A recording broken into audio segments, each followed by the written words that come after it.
Primary education اور schooling جو تھی اس کی کچھ مضبوط بنیادوں پہ قائم تھی. تو جو بچے اٹھ کے آ رہے تھے اوپر وہ بڑے باصلاحیت تھے, ان کے لیے موٹیویشن تھی, انسپریشن تھی, وہ اس لیے آگے آئے, اور بہت آؤٹ اسٹینڈنگ بچے جو ہے نا 70 کے عہد میں آئے, اور پھر ایک دم انحطاط آنا شروع ہوا ہے. آپ نے اپنی بیس خراب کر لی, اسکول سسٹم آپ نے سارے خراب کر لیے, اور ظاہر ہے پھر جو بچے آگے آئے. ٹھیک ہے. اچھا جی, اب ہم ایک چیز اور آگے بڑھنا چاہیں گے. یہ جو ایک بچہ جو ہے اگر بچپن سے جھوٹ بولنے لگے تو آپ سمجھ لیں کہ پھر بڑے ہو کے کیا کچھ کر سکتا ہے. ایک بچہ اگر اپنی اسکول لائف کے اندر نقل کرنے لگ جائے تو پھر وہ کیا کچھ کر سکتا ہے. تو آپ سمجھتے ہیں کہ میں ذرا آپ لوگوں سے جاننا چاہوں گا کہ نقل کا رجحان آپ نے کراچی میں دیکھا؟ جی فرمائیے. سر میں یہ کہنا چاہتا ہوں کہ نقل کا سب سے بڑا نقصان یہ ہوتا ہے کہ جو بچے پڑھنا چاہتے ہیں وہ ان کو بھی ڈسکریج کرتا ہے بیسکلی, کہ ایک تو جو نقل کرے وہ محنت کر کے آتے ہی نہیں ہے, لیکن جو اس کلاس میں بیٹھے ہوتے جنہوں نے پورے سال محنت کی ہوتی ہے انہیں بڑا افسوس ہوتا ہے کہ یار ہم پاگل تھے جو محنت کر کے آئے, جو یہ 30 روپے دے کے پیپر سالو کر کے چلے جا رہے ہیں. دوسرا یہ کہ ہمارے سر نے کہا تھا بیٹا اگر تم نماز پڑھنے جاتے ہو اور گندے پانی سے وضو کر کے جاتے ہو تو تمہاری نماز نہیں ہوگی. اسی طرح تم جب نوکری کے لیے جاؤ گے اور اپنی میٹرک کی یہ جو سرٹیفکیٹ دکھاؤ گے اس بیس پہ نوکری کرو گے تو وہ پیسہ بھی حلال نہیں ہوگا. تو یہ بڑی موٹیویشنل بات تھی کہ ہم نے نقل سے اچھی بات کی. جی گرلز میں سے کوئی کیا لڑکیوں کو اپرچونٹی نہیں ملتی نقل کرنے کی؟ کیا ہے؟ بالکل ملتی ہے. ایسا ہماری جو ملتی ہے, اچھی بات ہے, ملتی ہے. جب میں انٹر کے ایگزامس دے رہی تھی تو وہاں یہ ہوا تھا کہ بورڈ کی ٹیمز آ جاتی تھیں, تو جو ہمارے انویجیلیٹر تھے وہ کہتے تھے فی الحال پرچیاں مجھے دے دو, یہ لوگ چلے جائیں, میں آپ سب کو ریٹرن کر دیتا ہوں. تو لڑکیاں جو ہیں وہ ان کو دے دیتی تھیں اور بعد میں پھر مانگ لیتی تھی. تو مجھے امی نے سکھایا تھا کہ کبھی مت کرنا چیٹنگ. تو پرسنلی مجھے لگتا تھا کہ میں کیوں محنت کروں, پھر میں کیوں کروں جب یہ لوگ فری میں کر رہے ہیں. تو بالکل جی, یہ آواز آپ سن رہے ہیں, یہ میجورٹی کی آواز ہے جو یہاں پر آپ تک پہنچ رہی ہے. بریک کے بعد کنٹینیو کرتے ہیں. کراچی کی بات میں ہمارے ساتھ رہے گا. Welcome back. کراچی کی بات کے ساتھ اس وقت موجود ہیں سندھ مدرسۃ الاسلام یونیورسٹی میں, اور یونیورسٹی کے وائس چانسلر ہمارے ساتھ ہیں ڈاکٹر محمد علی شیخ صاحب. ہم جو پروڈکٹ نکال رہے ہیں وہ اتنی اچھی پروڈکٹ نکلے گی ہمارے تعلیمی اداروں سے کسی بھی لیول پہ کہ کوئی اس کا غلط استعمال نہیں کر سکے گا. یہ کیسے ممکن ہو سکتا ہے, یا یہ ممکن ہے کراچی میں؟ ایک زمانہ تھا کہ جب بچہ پیدا ہوتا تھا ایک تہذیب کا عمل شروع ہوتا تھا اس خاندان میں, جس میں بات کرنے کا سلیقہ سکھایا جاتا تھا, خواتین کے ساتھ عزت سے بات کرنے کا. بات کی نا کہ پیرنٹس خود بول رہے ہیں بھائی پریشر دے رہے ہیں کہ ٹھیک ہے نقل کر لو, پرنسپل بھی کہہ رہے ہیں اپنا, جب نقل کے لیے الاؤ کر رہا ہے استاد خود, پیرنٹس خود, تو پھر کیا تربیت کیا بچی پھر سر؟ تو اس میں یہی میں کہہ رہا ہوں کہ وہ جو تربیت کا فقدان ہے, ابھی ہم یونیورسٹی میں اسٹوڈنٹس کو دیکھتے ہیں, جب اسٹوڈنٹس کے ساتھ ہماری بات ہوتی ہے فوری طور پر ہمارے سامنے پکچر آ جاتی ہے کہ اس بچے کی پرورش کس ماحول میں پیدا ہوئی ہے. وہ ریفلیکٹ کرتا ہے اپنے فیملی کے ویلیوز کو. میں اپنے طور پہ یہ سمجھتا ہوں, جو میرا تجربہ یہاں پر مختلف اداروں میں پڑھانے کا ہوا, کراچی کے اندر بھی, کہ اکثریت بہت اچھے اور بہترین لوگوں پہ مشتمل ہے. اور کسی یونیورسٹی میں آپ دیکھیں گے 99% لوگ آپ کو ایسے ملیں گے جو اچھائی کی طرف مائل بھی ہیں اور اچھائیاں کرتے بھی ہیں. سر ہم اس بات سے بالکل آپ کی ایگری کرتے ہیں, اس بات پہ ان تمام اچھے لوگوں کے لیے ایک دفعہ کلیپنگ ہونی چاہیے. بالکل. پروفیسر رئیس الوی صاحب, کراچی کے مستقبل کی بات ہو رہی ہے, اور کیونکہ اس شہر نے بہت خوف اور دہشت دیکھی ہے اور یہاں کے نوجوانوں کو بہت زیادہ استعمال کیا گیا ہے. ہم نے ان تمام نوجوانوں کو بچانا ہے. کیسا تعلیمی نظام ہو, کیسی جاب اپارچونیٹیز ہوں, کیسے روزگار کے مواقع ہوں کہ یہ جو ہیں کوئی ان کا استعمال کر نہ سکے. تعلیم ہمارے یہاں آپ کو مل جائے گی, تعلیم موجود ہے, اچھی تعلیم بھی موجود ہے, لیکن سب سے اہم بات یہ ہے کہ آپ اچھے شہری کیسے بنائیں. کاش یہ خواب جو ہے پورا ہو سکے. خیر آپ کی طرف ہم بڑھتے ہیں. آپ یہ فرمائیں, میں سے پہلے کہ اپنے گیسٹ کی طرف جاؤں, کہ یہ جو تخریب کار ایلیمنٹ ہیں چاہے وہ کسی بھی حوالے سے ہوں, ٹیرر جو پھیلانا چاہتے ہیں شہر میں, یہ اگر آپ کی طرف بڑھیں گے, آپ کو جو ہے وہ کوئی کسی قسم کی لالچ دینے کی کوشش کریں گے, چاہے کرپشن کا معاملات ہوں, چاہے تخریب کاری کی بات ہو, دہشت گردی کی بات ہو, ایتھنک طور پہ, مذہبی طور پہ آپ کو کسی قسم کی فرسٹریشن دکھا کر جو ہے اٹریکٹ کرنے کی کوشش کریں گے, تو انہیں آپ کیا جواب دیں گے؟ جی السلام علیکم. اسٹوڈنٹ کو یہ بولنا چاہوں گی کہ معاشرہ کس سے بنتا ہے؟ معاشرہ فرد سے بنتا ہے. ٹھیک ہے, اور ہر فرد ہے ملت کے مقدر کا ستارہ. اگر آپ اپنے حصے کا دیا جلائیں گے خود, تو آپ کو دنیا کی بھیڑ چال کے پیچھے بھاگنے کی ضرورت نہیں ہے.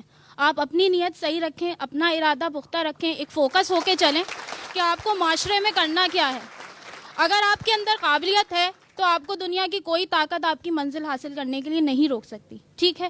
اور آخر میں یہی کہوں گی کہ وطن کے خواب ہو, نازک ہو, ٹوٹ سکتے ہو, جو جینا چاہو تو مل جل کے سخت ہو جاؤ تم آج برگ ہو, کوپل ہو, شاخ و گل ہو, خزاں سے کیسے لڑو گے, درخت بن جاؤ تم. شکریہ. پروفیسر سلیم مغل صاحب, جب موقع ملتا ہے تو پھر کوئی بھی سوچتا ہے, جو موقع چھوڑتا ہے وہ پاکستان میں لوگ کہتے ہیں یار وہ بیوقوف ہی ہوتا ہے پھر, تو یہ وجہ ہے آپ سمجھتے ہیں؟ میں نے پہلے بھی کہا تھا کہ میں حکومتوں کو, اپنے سیاسی قائدین کو یہ کہتا ہوں کہ انہیں ایک ڈسپلن مینٹین کرنا ہے. وہ اس کو مینٹین کرنے میں ناکام رہے ہیں. اگر وہ ڈسپلن مینٹین ہو جائے تو یہ ریس ختم ہو جائے گی, چیزیں خود بخود ایک آرگنائز سسٹم کے اندر آ جائیں گی. تو آپ اس کی وجوہ کچھ بھی کہیں, اگر سوسائٹی سیاسی طور پر مستحکم نہیں ہوگی, معاشی طور پر مستحکم نہیں ہوگی, تو یہ ریس تو ہوگی. عبد المجید عبدانی صاحب, آخر میں کیسے کنکلوڈ کریں گے آپ؟ میں ان کے باتوں کو لے کر کنکلوژن میرا یہی ہے کہ اچھا ادارہ ہو, بہت اچھا ادارہ ہو, اچھا ماحول ہو, بڑی بھاری فیس ہو, اگر والدین اپنا ذمہ داری پوری نہیں کر سکتے, سب سے پہلا سبق گھر میں ماں دیتی ہے, ماں باپ دیتے ہیں, اور ماں باپ پہ بڑی بھاری ذمہ داری آتی ہے کہ کم از کم 13 سال تک, جب تک بچہ میٹرک نہیں کرتا ہے اس وقت تک اس کی مکمل نگرانی کریں, بچے کو مکمل پڑھائیں. 13 سال کے بعد بچہ کہاں جاتا ہے, پیسوں سے نہیں خریدا جا سکتا ہے. تعلیم جو ہے پیسوں کا وقار نہیں ہے, تعلیم حاصل ہوتی ہے, تعلیم کے لیے سب بچے جاتے ہیں. ماں کا بڑا کردار ہے, موم کے ڈلی ہے بچہ, ماں چاہے تو اس کو انجینئر بنا لے, ڈاکٹر بنا لے, تقریب کار بنا لے. توجہ اگر ماں دیتی رہے گی, ماں کا جو خواب ہوگا وہ اوپر جائے گا. تو میں تمام ماؤں کو میں صرف تجویز کے طور سے بات یہ کہنا چاہوں گا کہ دیکھیں, میرا سبجیکٹ بھی میڈیا ہے اور آپ بھی میڈیا سے تعلق رکھتے ہیں. اس وقت جو رول میڈیا پلے کر سکتا ہے وہ کوئی نہیں پلے کر سکتا. آپ میڈیا پہ اگر کھڑے بال دکھاتے ہیں تو سب کے بال کھڑے ہونے لگتے ہیں, ہے نا. اگر آپ اس کو اونچی شلوار دکھاتے ہیں تو سب وہ پہننے لگتے ہیں. جو بھی آپ فیشن دکھاتے ہیں, جو ٹرینڈ آپ کریٹ کرنا چاہتے ہیں وہ ہو جاتا ہے. جو بھی مختلف برانڈ دنیا کے آتے ہیں اور وہ ایک نئی چیز دینا چاہتے ہیں وہ نوجوانوں میں مقبول ہو جاتی ہے. اگر تمام چینلز ایجوکیشن کو اپنی پرائرٹی بنا لیں اور ڈے نائٹ اس پر کام کریں, وہ میں کہتا ہوں یہ سینیریو بن جائے گا اور دنوں میں بنے گا, مہینوں سالوں میں. ہم اپنے ڈاکٹر محمد علی شیخ صاحب اب ویری کوئک کہ ہم اپنے بچوں کو آپ اور ہم مل کر بچانے میں کامیاب ہو جائیں گے.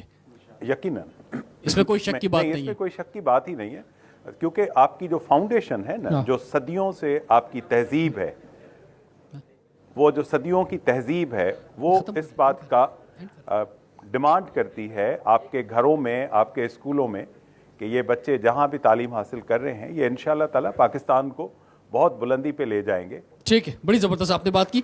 آخری بات رئیس الوی صاحب. جی میں صرف 2 شعر پیش کرتا ہوں کہ جنوں کے جوش میں تکمیل پیما کی تمنا میں, جنوں کے جوش میں تکمیل پیما کی تمنا میں, چلو چلتے رہو دیوار ادھر کچھ بھی کہیں تم سے, چلو چلتے رہو. بس یہ ہے کہ آپ رکے نہیں, رکیں گے نہیں, آپ چلتے رہیں گے, محنت کرتے رہیں گے, آگے بڑھتے رہیں گے. بس آپ کو کوئی روک نہیں سکتا. آپ محنت کریں گے, ایمانداری سے محنت کریں گے, آپ کو کوئی روک نہیں سکتا. ٹھیک ہے, بہت بہت شکریہ آپ کا. ہم اپنے گیسٹ پینل کا شکریہ ادا کرتے ہیں زبردست کلیپنگ کے اندر کہ آپ یہاں پہ تشریف لائے, اپنا اتنا قیمتی ٹائم دیا. ویورز, کراچی کی پہچان, کراچی کی شان تعلیم رہی ہے ہمیشہ. اس میں بہت مسائل آئے اور تعلیم جو ہے وہ اس شہر سے چھیننے کی کوشش کی گئی. تعلیم جو کہ ہمارا اصل اثاثہ تھا وہ جو ہے ختم ہوا. اب جو ہے دوبارہ زندگی کی طرف جو ہے کراچی لوٹ رہا ہے, بہتر تعلیم کی طرف لوٹ رہا ہے. مشکل حالات میں بھی یہاں کے لوگ تعلیم حاصل کرتے رہے, لیکن اس میں جو ہے ایک خوف, ایک تشدد, ایک وائلنس جو رہا اور ہمارے نوجوانوں کو استعمال کیا جاتا رہا. اب ہم امید کرتے ہیں, اب ہم یونیورسٹیز میں جا رہے ہیں, کمیونٹیز میں جا رہے ہیں, تو اندازہ ہو رہا ہے کہ ہمارے بچے, یہ نوجوان تیار ہو رہے ہیں کہ کل کوئی اگر آپ کے پاس دہشت گرد آئے گا, کل کوئی جب تخریب کار آئے گا تو آپ اسے آنکھیں دکھائیں گے, اس کے سامنے کھڑے ہو جائیں گے اور آپ بتائیں گے کہ آپ اس شہر کے ایک تعلیم یافتہ نوجوان ہیں اور آپ نے کسی کا اہلکار نہیں بننا ہے. رضوان جعفر کو سندھ مدرسۃ الاسلام یونیورسٹی سے اجازت دیجیے. آپ سے انشاءاللہ پھر ملاقات ہوگی. کراچی کی بات دیکھتے ہیں.